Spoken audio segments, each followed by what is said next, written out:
नमस्कार। SBT news में आपका स्वागत है। पेश है 17 मार्च शुक्रवार दोपहर 3:15 राजस्थान की 15 बड़ी खबरें। इस न्यूज बुलेटिन के प्रायोजक हैं विनी केक एंड मोर। सबसे पहले एक नजर डालते हैं आज के हेडलाइंस पर। आज गहलोत करेंगे बड़ी घोषणाएं, नई भर्तियों की और घोषणाएं संभव।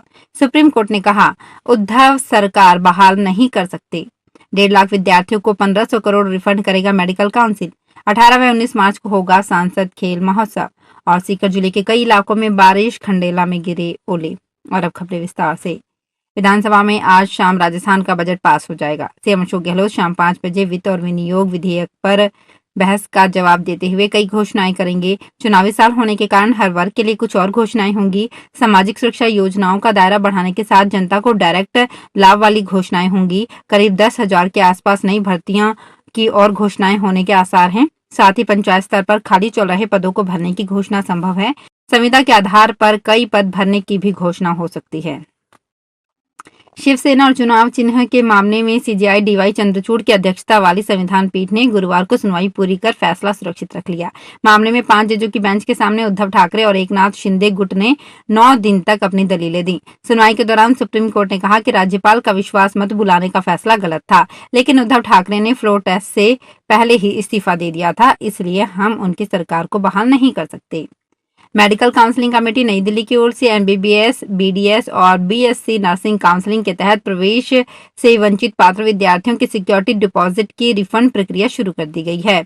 इस संबंध में एक नोटिफिकेशन एमसीसी नई दिल्ली के ऑफिशियल वेबसाइट पर जारी किया गया है। नोटिफिकेशन के अनुसार सिक्योरिटी डिपॉजिट रिफंड करने की प्रक्रिया मार्च के अंत तक पूर्ण हो जाएगी। सिक्योरिटी डिपॉजिट की राशि उसी बैंक अकाउंट और कार्ड में रिफंड की जाएगी, इसके तहत उसे डिपॉजिट किया गया था। यदि इस अवधि में बैंक अकाउंट या कार्ड सक्रिय अवस्था में नहीं है तो तय समय सीमा में रिफंड नहीं हो सकेगा।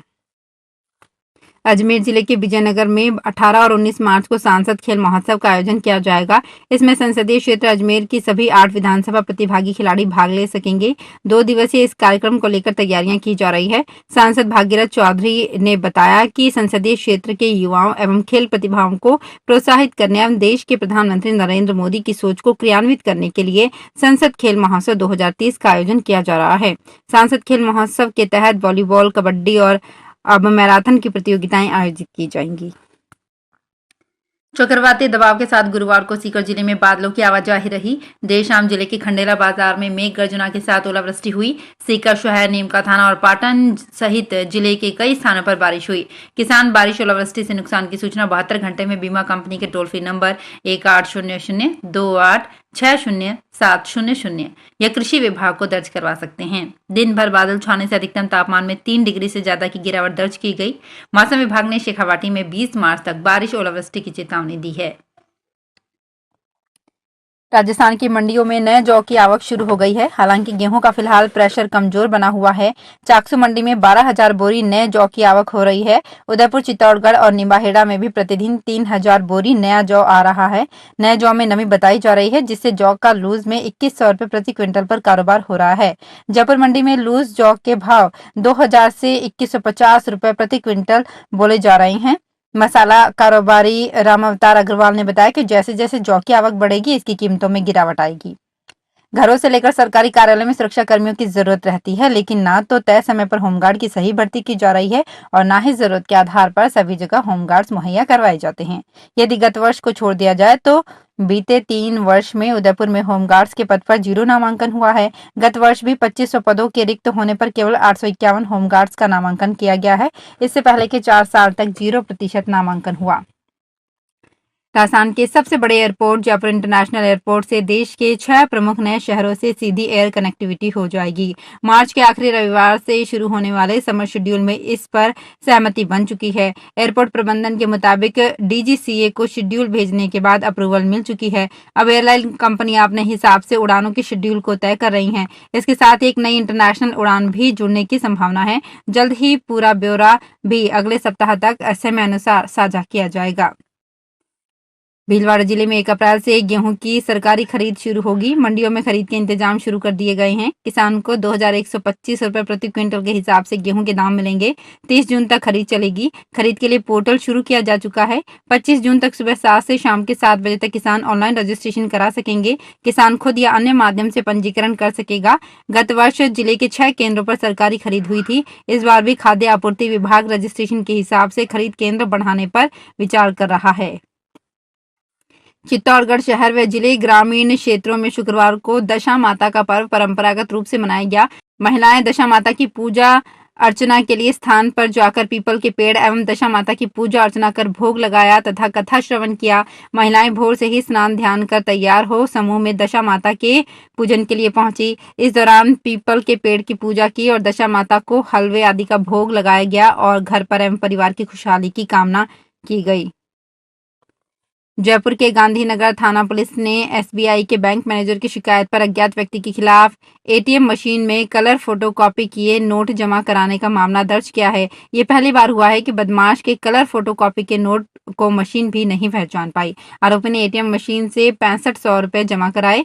इसमें 9 नोट 500 रुपए के थे, 10 नोट 200 रुपए के थे। कलर फोटो के इसमें 7 नोट थे जो 200 रुपए के थे। जब बैंक मैनेजर को इसका पता चला तो बैंक मैनेजर रामकिशोर मीणा ने गांधीनगर थाना पुलिस को इसकी शिकायत दी।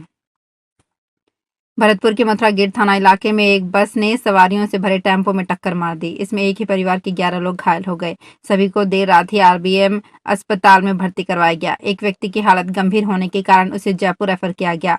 आगरा जिले के अडस गांव का रहने वाला एक परिवार करौली माता के दर्शन करने के लिए गया था।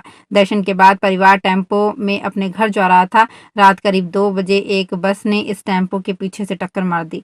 टेम्पो पलटने से इसमें सवार 11 जने घायल हो गए। भीलवाड़ा में हाईवे पर ड्यूटी कर रहे पुलिसकर्मियों की गाड़ी को एक ट्रेलर ने टक्कर मार दी। पुलिसकर्मियों ने ड्राइवर को ट्रेलर रोकने का इशारा किया था, लेकिन उसने ट्रेलर रोकने के बजाय पुलिस गाड़ी को चपेट में ही ले लिया।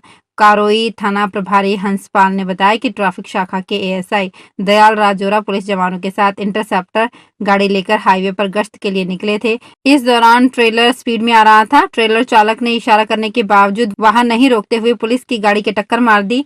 इस हादसे में पुलिस की इंटरसेप्टर गाड़ी में बैठे मुकेश घायल हो गया। गर्मी शुरू होते ही झालावाड़ में नींबू की डिमांड बढ़ने लगी है। डिमांड बढ़ने से नींबू के दाम आसमान पर हैं। रिटेल मार्केट में नींबू के दाम 160 से 200 रुपए प्रति क्विंटल के पास पहुंच गए हैं। सब्जी विक्रेता बद्री लाल ने बताया कि इस समय गर्मी शुरू होते ही नींबू की डिमांड ज्यादा हो जाती है, लेकिन उस हिसाब से उसकी सप्लाई मार्केट में नहीं हो पाती, इसलिए उसके दाम आसमान पर पहुंच जाते हैं। कोटा के आरकेपुरम थाना इलाके में जीएडी सर्किल पर एक सरस पार्लर में चोरी की वारदात को चोरों ने अंजाम दिया। वारदात का सीसीटीवी फुटेज भी सामने आया है। वारदात को गुरुवार देर रात 2 बजे के आसपास अंजाम दिया गया। चोर दुकान में घुसा, सीसीटीवी कैमरा देखा तो मुंह छिपाने लगा, फिर कैमरा तोड़कर चोरी की वारदात की। दुकान मालिक लोकेश शर्मा ने पुलिस में मामला दर्ज कराया। एफआईआर के अनुसार चोर ने पार्लर से टीवी, 3 कैमरे, 7500 रुपए की नकदी और 40,000 के अन्य सामान की चोरी की। तो फिलहाल इस बुलेटिन में इतना ही। फिर हाजिर होंगे कुछ और बड़ी खबरों के साथ।